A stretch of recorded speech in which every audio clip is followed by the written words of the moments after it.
ცოტა ხნის წინ დატოვა ზახესის წინასწარი მოთავსების იზოლატორი ფორმულას ჟურნალისტმა და წამყვანმა ქეთა თითქიშვილმა, სადაც ის 5 დღის განმავლობაში იმყოფებოდა რუსთაველის გადაკეტვის ბრალდებით და სწორედ ამ ბრალდებით ჰქონდა მას თავისუფლება 5 დღის განმავლობაში აღკვეთილი. თავად ქეთა თითქიშვილმა კი ცოტა ხნის წინ შეიძლება ითქვას, რომ სრული შემართებით და საბრძოლო განწყობით დატოვა წინასწარი მოთავსების იზოლატორი და ის ამბობს იმას, რომ მიუხედავად ქართული ოცნების რეჟიმის მცდელობისა, რომ მოქალაქეები დააშინონ პროტესტის შეწყდეს, ეს მათ არ გამოუვათ და მეტიც როგორც ქეთა ამბობს, ამ 5 დღის განმავლობაში ეს არათუ დაშინდა, არათუ შეშინდა, არამედ ამ დღების განმავლობაში ფიქრობდა ახალ გეგმებზე და ახალ ხერხებზე, თუ როგორ შეიძლება მისი თქმით პროტესტის გაგრძელება, როგორ შეიძლება რეჟიმთან ბრძოლა, როგორც მან აღნიშნა და ასევე იმ ადამიანებისთვის ბრძოლა, ვინც მისი თქმით უკანონო ტყვეობაში ამ დრომდე რჩებიან.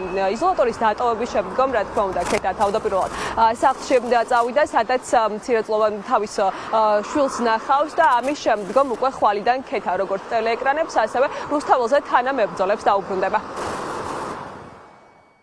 Am 15 დღემ პირიქით უფრო მეტი ძალა მომცა მე პირადად იმისთვის, რომ უფრო მეტი ვიბრძოლო იმ უდანაშაულო ადამიანების გასათავისუფლებლად, რომლებიც ციხეში არიან თითქმის 1 წელია და კიდე აკავებენ ვიღაცებს და ზუსტად იცოდნენ მათ, რომ არავის არ შეშინებია და არავის არ ეშინია ამ რაღაცა პატიმრობის და სადამსჯელო ოპერაციების და მათ თავისუფლებისთვის და ამ ქვეყნის თავისუფლებისთვის მათთან ერთად ვიბრძოლებთ აუცილებლად ბოლომდე. ყველა ვისთან ერთადაც ვიყავი და ეს იყვნენ ქალები, ძალიან ძლიერი ქალები, მართლა არ ვიცი, შოკში ვიყავი, მარტო იმაზე ვფიქრობდით, როგორ გავაგრძელოთ ბრძოლა და მართლა ფურცელზე ვიწერდით, რომ აი რა შეიძლება გაკეთდეს და ბრძოლის რა მეთოდები შეიძლება ახალი რომ გადავდგეთ ნაბიჯები ამისთვის და შესაბამისად არც მე და შემიძლია, ანუ მათი სახელითაც ვთქვა, რომ არც ერთს არ ეშინია არაფრის. დღეს შეიძლება ვერ მოვასწრო, იმიტომ რომ ჩემი შვილის სანახავი ჰყავს და ხვალიდან უკვე ჩვეულებრივად რუსთაველზე ვიქნები.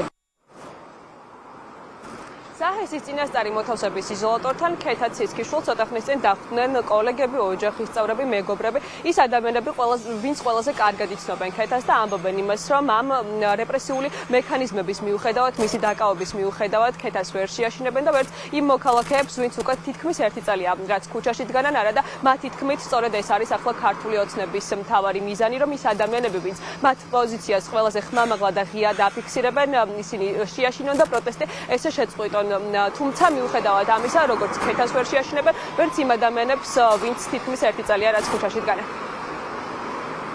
რამდენადაც დაუთმობ, იმდენად კიდევ უფრო შორს წავა. შეიძლება დღეს პირბადე იყოს, შეიძლება ხვალსახურე იყოს, არავინ არ იცის. ეს მთავარია, რომ ეს პროგრესირებს, ეს უკანონება პროგრესირებს და ამას თუ არ დაუდექით და თუ არ ვაჩვენეთ ყოველდღე, რომ ამას არ ვეგუებით, ეს აუცილებლად იქნება პროგრესირებული. მე არ მიმაჩნია, რომ ქეთა 1 წამი მაინც უნდა მჯდარიყო იზოლატორში და არ მიმაჩნია, რომელიმე ჩვენთაგანი, ვინც ეს ადამიანები, ვინც ვიბრძვით, რამე წამით მაინც უნდა ყოფილიყო იზოლატორში. არ უყურებ ამას როგორც თამაშს, ეს არის ძალიან სერიოზული დანაშაული, რომელსაც რეჟიმი ჩადის ჩვენი წინაშე. ისევე როგორც ნებისმიერი მოქალაქე, რომელიც ამ ქვეყნის თავისუფლებისთვის იბრძვის და რუსულ საოკუპაციო რეჟიმს ებრძვის, ჟურნალისტებიც რა თქმა უნდა ამ ფრონტის წინა ხაზზე არიან და სულ არ არის გასაკვირო, განსაკუთრებულ სამიზნეში არიან ჩვენი კოლეგები.